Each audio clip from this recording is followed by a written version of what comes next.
आज ये हमारा 15वां ज़िला है। पूरे हरियाणा के सभी हमारी सहकारी बैंक के 19 ज़िले बनते हैं। 3 ज़िला जिसमें नूंह है, वो अभी गुरुग्राम से अलग उनका ज़िला नहीं बना है। इसी तरह पलवल का अभी फरीदाबाद के साथ है, दादरी का अभी भिवानी के साथ है। 19 ज़िलों में से अब 15वां ज़िला है जिसमें हम पहुँचे हैं।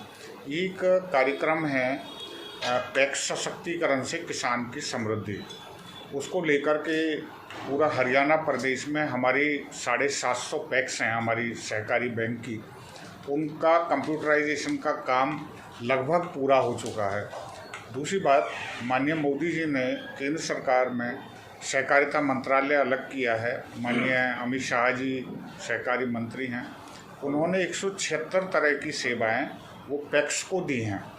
जैसे कि सीएससी सेंटर हमारे सभी पैक्सों में होगा। हम अपनी पैक्सों को बढ़ा रहे हैं। मेरे अधिकारी, हमारे जीएम यहाँ दीपक मोर मेरे साथ हैं, हमारे बोर्ड के लोग हैं, मेरे पूर्व जो है यहाँ के चेयरमैन शशि ढाका जी मेरे साथ यहाँ बैठे हैं। मेरी टीम पूरी यहाँ जो सहकारिता की लगी हुई है यहाँ पर उपस्थित है। सबसे पहले हम अपनी पैक्सों को उनका सीएससी सेंटर वो सभी के लिए होगा। उसके अलावा जैसे कि petrol pump, diesel pump, gas pump, उसके लिए 27 सितंबर तारीख सरकार ने स्पेशल पैक्स के लिए निकाली हुई है। उसके आवेदन मांगे हैं। हम अपनी पैक्सों को जिनके पास अपनी ज़मीन है या वो हायर कर सकते हैं, उनके उस पोर्टल पर चढ़ा रहे हैं, उनको ये पेट्रोल पंप दिलवाने का काम करेंगे। तीसरा, जन औषधि केंद्र। माननीय मोदी जी ने जन औषधि केंद्र की परमिशन पूरे देश में दी है। हम भी अपनी पैक्सों में जो जन औषधि केंद्र खोल सकते हैं वो जन औषधि केंद्र की तरफ उनको बढ़ाएंगे। चौथा है कि सीजिंग प्लांट, कोई वो कोल्ड स्टोरेज लगाना चाहते हैं, कोई गोडाउन, जैसे कि गांव की जो फसल है उसको मंडी नहीं जाना पड़े, वहीं हमारी पैक्स उसको खरीद ले, उसको गोडाउन में रखे और जब रेट बढ़ता है तो बाज़ार में बेच दे। 4 तरह की सेवाएं तो ऐसी है जो मैं एक उदाहरण बता रहा हूँ। इसके अलावा कुल मिला के 176 तरह की सेवाएं, या वहाँ की परिस्थिति के अनुकूल वो पैक्स कोई और अच्छा काम कर सकती है। तो इसलिए हमने हरियाणा प्रदेश में अपनी पैक्सों को, हरियाणा प्रदेश वैसे भी सहकारिता में नंबर 1 और 2 है। हमारा बैंकिंग अच्छा है, हमारा बीटा है अच्छा काम कर रहा है, हैफेड है बहुत बड़ा काम कर रहा है। 900 करोड़ रुपए का एक्सपोर्ट के लाइसेंस उन्होंने बाहर से एक्सपोर्ट का ऑर्डर लिया है, बहुत बड़ा काम कर रहा है। तो हम बैंक को भी बिल्कुल उसी गति से लेके चल रहे हैं। जल्दी से जल्दी अपनी पैक्सों में कोई ना कोई एक सेवाएं उसमें हम उपलब्ध कराएंगे। सर, पैक्स के अंदर एक एमसीएल बनाया जाता है, लिमिट बनाई जाती है एक सदस्य की पैसा उधार देने के लिए, क्या वो अभी शुरू है या बंद हो? देखिए, हमारा जो बैंक है, हम ज़मीन प्लेज नहीं करते। हमने केवल ज़मीन के ऊपर एमसीएल बनाए हुए हैं, मैक्सिमम क्रेडिट लिमिट, कि जितना हम उसको लोन दे सकते हैं। अभी सरकार ने पूरा की पूरा रेवेन्यू वो पोर्टल पर आ गया है हरियाणा प्रदेश में। वो पोर्टल हमारे बैंक के पोर्टल के साथ जुड़ने वाला है। हमारी बैंक की आईटी टीम, हमारे जो रेवेन्यू डिपार्टमेंट है उसके अधिकारी और हमारे बैंक के अधिकारी इस काम में लगे हैं।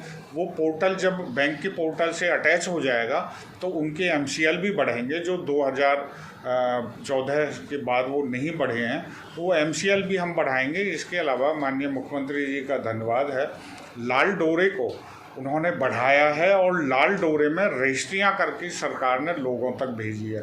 ये लाल डोरे की ज़मीन भी हमारे पोर्टल पर आएगी और इसके ऊपर भी हम एमसीएल देने का काम करेंगे। और अभी किसान की डिमांड है कि जो 1.5 लाख रुपए की लिमिट है, हम इसको 3 लाख रुपए करें। केसीसी हमने दी हुई है। कुल मिलाकर के हम किसान को जो आय दुगनी करने का एक हमारी सरकार का बहुत बड़ा अभियान है, केवल वायदा नहीं है, अभियान है। उस अभियान को हमारा बैंक उसमें बहुत तत्परता से अच्छे से काम कर रहा है। उसी को लेकर के ये हमारी यात्रा है।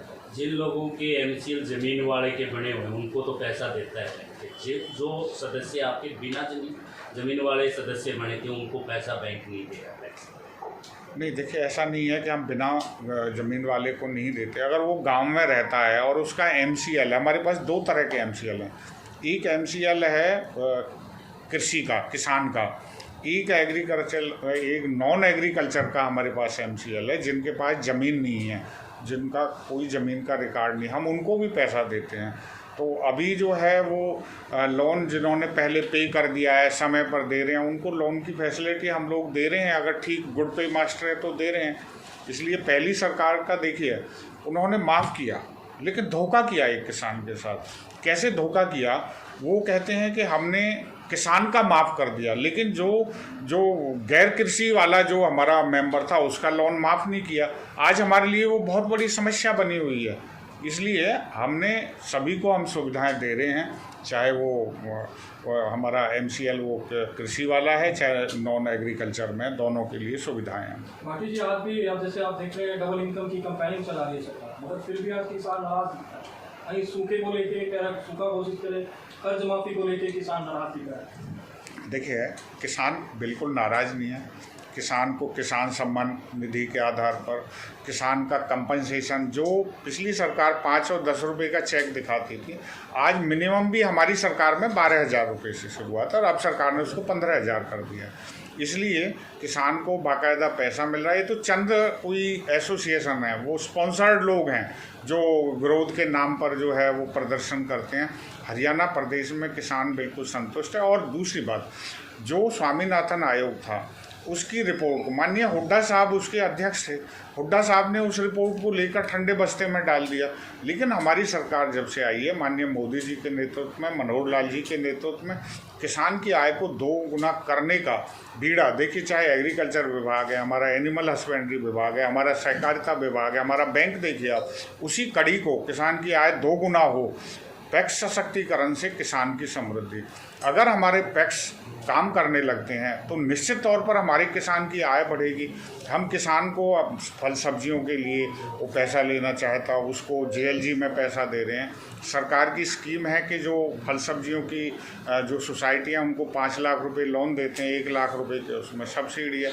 हर तरह से किसान को लाभान्वित करने का काम हमारा बैंक कर रहा है। जैसे किसानों को DAP और यूरिया मिलती है पैक्स के माध्यम से, पहले कई बार देखा गया कि मारामारी थी, अब क्या स्थिति? देखिए, हरियाणा में खाद की कोई कमी नहीं है। 2014 में जब सरकार आई थी तो उससे पहले कांग्रेस ने जो रिक्विजिशन दी वो कम दी थी, उसके बाद कभी भी यहाँ कमी नहीं है। थोड़ा बहुत आगे पीछे कोई ट्रांसपोर्टेशन का किसी ज़िले का कोई मामला हो सकता है, खाद बिल्कुल पूरा है। लेकिन सरकार ने साथ साथ 2 बातों पर फोकस किया है। पहली बात, एक मुद्रा कार्ड बनाया जिसमें हर खेत का कार्ड होना चाहिए, मिट्टी की जांच हो। अगर मान लिया उसमें 2 कट्टे ही यूरिया डालना है, दो ही डलने चाहिए, 4 की ज़रूरत नहीं है, लेकिन रिक्वायरमेंट वो 4 के हिसाब से रहती है, इसलिए कहीं कोई कमी नज़र आती है। अदरवाइज खाद की कोई कमी नहीं है। सरकार इस सब के लिए बहुत पूरा काम कर रही है। पहले जो खाद बीज के लिए गोदाम बनाए गए थे वो जर्जर आ रहे थे, क्या नए बनाने के बीज अभी स्कीम है? बिल्कुल, निश्चित तौर पर हमारे पास नाबार्ड का भी फंड है और एक हमारा अलग से इसका कोर्स है जिसका बाकायदा सक्षम अधिकारी होता है। उसमें हम नई बिल्डिंग बनाने का काम, गोडाउन और वो बनाने, और अब मैंने कहा है पैक्स का सशक्तिकरण, इसके लिए अलग से फंड्स हमारे पास आने वाले हैं। हम उनको गोडाउन के लिए, चाहे वो कोल्ड स्टोरेज लगाएं, उसके लिए हम उनको पैसा देने वाले हैं। और जिन जिन पैक्सों की इमारतें जर्जर हैं, देखिए ये पहला बैंक है हरियाणा प्रदेश का। हमारे यूँ समझिए कि 90% पैक्सों के पास हमारे मेरे अगर जिला सहकारी बैंकों का लगाइए, केवल फरीदाबाद में भी अब प्लॉट आ गया है। केवल हमारा फतेहाबाद है जिसके पास अपना कोई ऑफिस नहीं है, नहीं तो सभी की सभी जो है ज़िलों में और हमारी पैक्सों में अपनी ज़मीनें हैं। हमारे पास सारा इंफ्रास्ट्रक्चर कोऑपरेटिव बैंक का, पैक्सों का अपना है और उसको हम डेवलप कर रहे हैं। किसान समृद्धि की आप बात कर रही हैं, ज़मीन और कागज़ों में कितना फर्क है, इस पॉइंट के लिए आपका पक्ष में जानना चाहूँगा।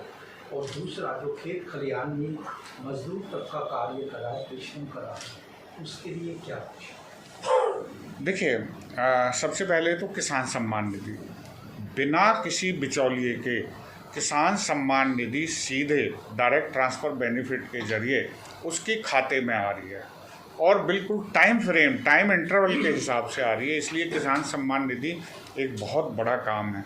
दूसरी बात, नॉन एग्रीकल्चर लेबर या वो लेबर जो एग्रीकल्चर में वर्क करती है, उसके लिए सरकार ने हमारा जैसे नगर निगम है, नगर परिषद, नगर पालिका, उस क्षेत्र में वो लेबर रहती है, या गाँव में तो मनरेगा में कवर हो जाती है, शहर में उसको हमने अनऑर्गेनाइज सेक्टर में लिया है और उनका कार्ड बनाने का काम, यहाँ तक है रेहड़ी पटरी वालों को भी उनका भी कार्ड बनाने का काम किया और 10,000 रुपये की एक लोन फैसिलिटी उनको दिया।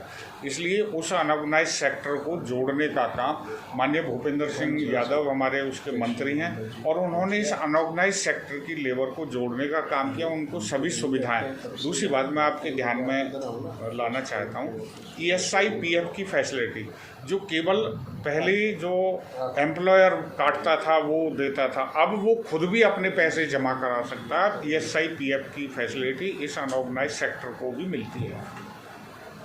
जैसे अभी आपने कहा कि किसान जो है सरकार से खुश है, लेकिन अब आज की बात करें तो किसान जो है, कुछ किसान सड़कों पर है, वो किसान कौन है? अगर आप जैसे आपने कहा कि किसान खुश है, देखिए किसान की सड़कों पर कौन है वो तो उनसे पूछे कि आप कौन हैं, किसान हैं कौन है, लेकिन किसान को अब किसी भी तरह कोई भी प्रोटेस्ट करने की आवश्यकता नहीं है, क्योंकि सरकार पशुधन की बात है, सरकार पोर्टल पर जाकर के अपना नाम और वो चढ़ाइए एड्रेस, आपको बिल्कुल फर्स्ट कम फर्स्ट सर्व के आधार पर पशु के लिए लोन मिलेगा। भैंस के ऊपर 25% की और गाय के ऊपर 50% की सब्सिडी है। बैंक की जो सेवाएं हैं पोर्टल पर हैं। हमें तो लोग माननीय मुख्यमंत्री जी को हमारे कहते हैं कि पोर्टल की सरकार है, हम कहते हैं हम पोर्टल की सरकार है। आज 240 तरह की सेवाएं पोर्टल पर हैं। इसी तरह किसान की सब सेवाएं उपलब्ध हैं, उसकी पेमेंट डायरेक्ट जो फसल बेचता है डायरेक्ट उसके खाते में आती है, खाद बीज की अच्छे से व्यवस्था की है, इसलिए प्रोटेस्ट वाला कोई काम नहीं है। आप देखिए हम कहते थे किसान आंदोलन हुआ, मैं भारतीय जनता पार्टी का प्रवक्ता हूँ और हम कहते थे कि ये स्पॉन्सर्ड लोग हैं। आप बताइए उन्होंने ऐसे ही जो है उनके पास टेंट सामियाने, उनका खाने के कहाँ से आया वो पैसा, उनको पूछिए ज़रा। अमेरिका, कनाडा और बाहर से उनका फाइनेंस चल रहा था और बाद में उनकी पोल खुली। आप बताइए ये जो प्रोटेस्ट है वो स्पॉन्सर्ड होता है। वो वहाँ पर जो है कुरुक्षेत्र में लाठी चार्ज हुआ, हम एक्सेप्ट करते हैं कि वो किसान नहीं था, हम कहते थे पॉलिटिकल पार्टी का वर्कर है। आज इनेलो कहती है, एक्सेप्ट कर लिया इनेलो ने, आज इनेलो ने माना कि वो वर्कर हमारा था। आप बताइए पॉलिटिकल पार्टी जो है किसान के नाम पर प्रोटेस्ट कर रही है, तो ये दिखावा नहीं है तो और क्या है? किसान को जरूरत नहीं है। गुरनाम सिंह चढ़ोनी पे भी लाठीचार्ज हुआ, क्या आप गुरनाम सिंह चढ़ोनी को किसान मानते हैं या नहीं मानते? देखिए चढ़ोनी स्वयं आप पार्टी से, उनकी धर्मपत्नी आप पार्टी से चुनाव लड़ चुकी है।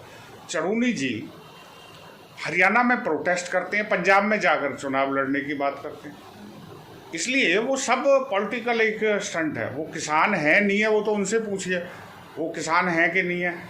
इसलिए चढ़ोनी जो राजनीति करते हैं वो किसानों की राजनीति नहीं करते, वो अपने आप को फ्रंट पर रखने की राजनीति। चलो एक क्वेश्चन विषय पर करेंगे सर। जब भैंस का गाय का लोन लेने के लिए बैंक में जाता है व्यक्ति, तो बैंक वाले कहते हैं कि सर्विस वाला गारंटर लेके आए, क्या अब भी वही प्रोसेस है? किस काम के लिए? लोन के लिए, पशुधन के लोन के लिए जाता है तो कहते हैं कि भाई आप सर्विस वाला गारंटर लेके आइए। बहुत सारे लोगों के सर्विस वाले गारंटर नहीं, तो उनको देखिए कैसे मिलेगा? ठीक है, सुनिए कि जो बैंक लोन देता है वो सिक्योर्ड लोन देता है कि जो उसके अगेंस्ट या तो प्रॉपर्टी वो प्लेज करे। तो पशुधन के लिए अगर वो लेता है उसमें वो पहले तो ज़मीन भी, प्लॉट भी प्लेज करते थे, तो बैंक के लिए सबसे सेफ। देखिए bank is a custodian, bank का अपना पैसा नहीं होता। बैंक के पास जो पैसा आता है या तो डिपॉजिटर का पैसा होता है या सरकार की दूसरी एजेंसी, जैसे हमें नाबार्ड से, हमारे सहकारी बैंक को नाबार्ड जो है पैसा देता है, तो हम कस्टोडियन हैं, इसलिए उसकी सेफ्टी रखने के लिए सिक्योर्ड लोन चाहिए। अगर बैंक कहता है भाई किसी सर्विसमैन की लो, तो सर्विसमैन की लानी पड़ेगी। और अगर मान लिया कोई सरकार योजना लाती है, उसी पशु का बीमा भी है, उसी से हो जाएगा, तो बैंक उसको मानना शुरू कर देगा। लेकिन सिक्योर्ड तो चाहिए ही चाहिए। मतलब बिना सिक्योरिटी के लोन नहीं अभी बिना सिक्योरिटी के केवल और केवल MCL के अगेंस्ट लोन है। एक सवाल और पूछना चाहूँगा, जैसे आपने कहा किसानों के ऊपर है, मट्टा चौक का नाम है, उसका नाम किसान चौक किसानों द्वारा रखा गया था, लेकिन अभी मुख्यमंत्री जी आए थे, उनके द्वारा चौधरी भजनलाल जी के नाम पर रखने की बात हुई, जिससे किसान जो है काफ़ी नाराज नजर आ रहे हैं। कि मेरे संज्ञान में नहीं है, इसलिए तो मुझे इस विषय में कुछ ज़्यादा नहीं जानकारी। सर आपने पेट्रोल पंप और अन्य बहुत बड़े बड़े रोजगार किसानों के लिए समृद्धि की बात की, कई चीज़ें आम किसान जो इतना जागरूक नहीं है वो बातें उन तक नहीं पहुँच पाती, जिसका फायदा कुछ जो पहले से ही तथाकथित किसान है वो उठाते हैं। आप लोगों का क्या प्रयास रहता है कि आपका जो आप कर रहे हो ग्राउंड में वो निम्न से निम्न नीचे सतह तक जाए? देखिए, पहली बात तो ये अवधारणा बिल्कुल गलत साबित हो चुकी है कि हमारा किसान पढ़ा लिखा नहीं है या किसी काम में पीछे है। यूपीआई देश में, पूरी दुनिया में सबसे ज़्यादा यूपीआई भारत देश में इस्तेमाल होता है। हमारे आढ़ती दूसरे लोगों ने आवाज़ उठाई कि पोर्टल पर अगर पेमेंट देनी शुरू कर दी तो किसी और खाते में चली जाएगी, बड़ी समस्याएं। आज देखिए, बिल्कुल निर्बाध रूप से कोई रुकावट नहीं है, उसकी पेमेंट आती है। इसलिए पोर्टल, दूसरी बात, हम उसकी सुविधा के लिए सीएससी सेंटर अपने हर पैक्स में करने वाले हैं, ताकि वो वहाँ का मेंबर है, वहाँ जाए और अपने वो डिटेल चढ़ा ले। इसीलिए सीएससी सेंटर खोल के उसकी सुविधा के लिए ला रहे हैं। हम ये नहीं कहते किसान खुद चढ़ा लेगा, लेकिन वो अपना नाम, गांव और डॉक्यूमेंट दिखा देगा तो उसी से उसका काम जो है पूरा हो जाएगा। ठीक।